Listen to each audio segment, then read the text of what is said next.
Hey folks, I'm just about to send out our B Exhibition 1.3, and the big change for most people is the fact that you can use this with Lightroom 4 Beta. It's got detection, like the problem with 4 is that there's a new preview browser in web, and the live update doesn't work the same way. So you have to do a detection between whether it's Lightroom 2 or 3 or 4, and then use the right live update mechanism.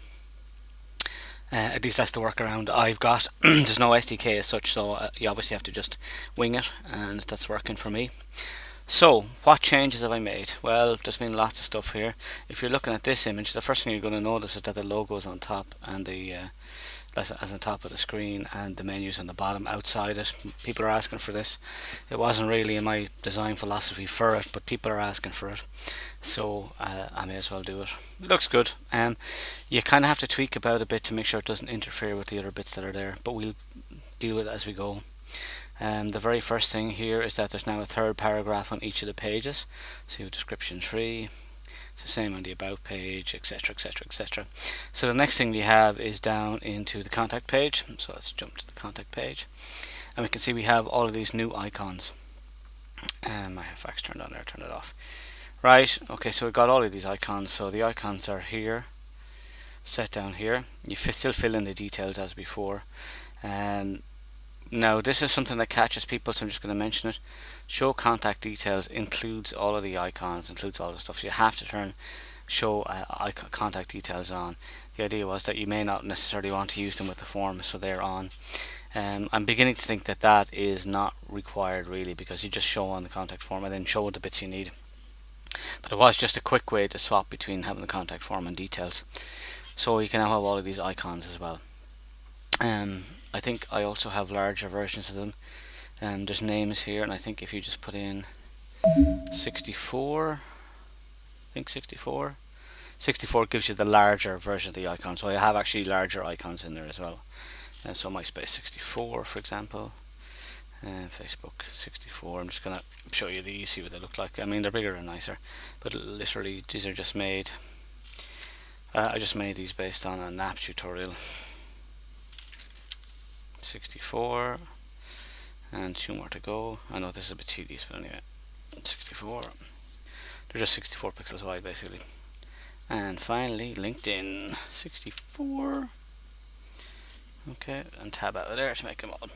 So there you go, you can make bigger ones as well. Right, so that's another one. And the other thing now is with the mail, I think what I've changed is, where is this somewhere? I have changed the custom mail thank you. Oh, here we go. There's your thank you, so you can have whatever you want. Thank you for your mail, whatever you want in there. Okay, just moving down quickly then into the galleries themselves. We now have this show index 1 of X, and what that means is that I've only shown this with a very, very small thing, right? You got the image numbers here, right? But you also have this 1 of 5. So if we move on, we can see it changes with the numbers. So you have an image position, so you know which image number you're on. Okay, it can be turned on and off. I won't say how many hours I spent trying to make that work. Moving further down, what do we have? We have a 7th gallery. There's a 7th gallery. Just a quick note about analytics code. When you put in analytics, it's the ID. That's the number UA dash blah blah blah. Just the number, nothing else. And click insert analytics code to have it actually operational. What else do we have? Oh yeah, I've got code as well. Then I forgot about that. You need to come down here to where it says image info. If you want the title to be on, you turn on the title and the file name. And this now, if you hover over the bottom third of the image there, you can see this shows up. If we move further down, or further up as the case may be, where are we? Okay, oh, there appears to be some of the code missing. I'll come back to you in 2 seconds, and we'll come back with this section back again. Anyway, we can see that the thing is reset because of the fact that I moved a piece of code, and I left out a single squiggly bracket, and that happens. Alright, so here we go.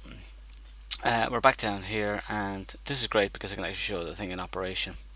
Okay, So we have the identity plate, and we have this new logo position. It says use with portfolio top to place logo. Portfolio top is down here, so let's move the portfolio top down about 60, 65 will do. So that's going to come up when we see now what it's done is it's shoved it down the top.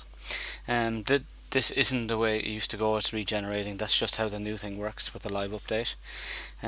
So now the logo position, I want it to be back up a bit, so we'll say I'm going to try it back up about 45 or 46, see how it looks. Yeah, I like that, but of course we now have the background here, so what we need to do is go to the ID plate background transparency and change it from medium to none, and that'll just get rid of it. We're going to do the same thing for the menu. We're going to come down to the menu, and what we're going to do is we now have these. This has been moved. Menu align position was up in the thing, up in the ID plate section, but that was a stupid place for it. It really needs to be in menu settings, so it's now in menu settings. So you can have that on the left and the right and stuff like that. We're not worried about that right now. It's this menu position we want to deal with. So we're going to move it downwards, upwards, wrong way. And for this, and what we want to do is we want to set it below the footer, I'd say, and we definitely need to set it below where the numbers are going to be in the gallery though. Right, okay, so I'm happy with that. So we can see that we've got them out. Now let's go to a gallery and look at a gallery. And the reason why I want to, okay, my warnings are on because I reset everything. So I jump back up here to galleries, and I'm going to turn off 2 galleries quickly. I'm going to turn off gallery 2 and 3. Yeah. The warnings are helpful sometimes, but not always. Okay, go away. 3. We're just going to use 5 images because we have 5 images selected. It's only because we're using selected photos down here. Right. So gallery 1. Okay. So I'm just checking that the numbers are here. So like I say, this index is here, and you can turn that on and off from there, and you can turn off the numbers as well. Now the index is part of the numbers, just so that you've been warned and you know that. What else do we have? I need to jump back to some of my code and have a look at my changelog, and my changelog will tell me what else is there. Yeah, that's it, isn't it? Yeah, that's it. Pretty much. I was showing you the hover code as well. Hang on a second. Here's the hover code is controlled in the info section, and so as we hover, there's nothing in it here. As we hover, we just see this little grey thing in the bottom. That's because we have nothing selected. So come down to title, change it to file name. If you had captions and stuff in there, you would use that. So if we now hover, we should get a file name, and you can change the position of where that hover actually is. So you can have it in the middle somewhere, up a little bit from the bottom. So you can see that puts it kind of in the middle of the image. Yeah, so you can just put it wherever you like basically, and you can change the color of it and change the color of the background. So that basically just covers a bunch of the stuff that's in there. Hopefully people are happy with the changes that are in it as well. So if you find any bugs or anything that you find isn't working properly, please do let me know. You can do it